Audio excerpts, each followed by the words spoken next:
यानंतर वळूया पुढील राजकीय बातमीकडे। मी नाईलाजाने अजित पवारांसोबत गेलो असं मोठं विधान अजित पवारांच्या राष्ट्रवादीचे आमदार राजेंद्र शिंगणेंनी केलंय आणि त्यावर आता मात्र राजकीय प्रतिक्रिया उमटायला सुरुवात झाली। फडणवीस आणि शहांच्या दबावाखाली आमदार फुटले असा घणाघात संजय राऊतांनी केलाय।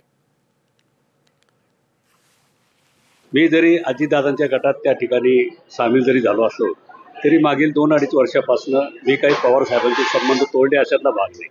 आजही मी त्यांना नेता मानतो आणि भविष्यामध्ये सुद्धा निश्चितपणे पवार साहेबांचं नेतृत्व हे राज्याला आणि देशाला आश्वासकच राहणार आहे। कसं असतं की राजकारणात राजकारण होत राहतं, पण काही वैयक्तिक संबंधही असतात आणि शिंगणे कुटुंबाचे आणि आमचे अनेक दशकाचे प्रेमाचे संबंध राहिलेले आहेत आणि राजेंद्र शिंगणेंनी जे काही स्टेटमेंट केलंय ते आमचे कौटुंबिक संबंध आणि त्यांच्या बँकेची जी काही अडचण होती ती मला अनेक वर्ष स्वतः प्रचंड अस्वस्थ होते, कारण शेवटी ते एक खूप संवेदनशील नेता आहे। बिलकुल ते शरद पवार म्हणजे ते कुठल्याही दुसऱ्या गटामध्ये जाणार नाहीत, पण आम्ही भूमिका घेतली आणि ती ठाम राहणार आहे की एनडीएमध्ये सहभागी होण्याचा, महायुतीमध्ये सहभागी होण्याचा आमचा निर्णय हा ठाम आहे।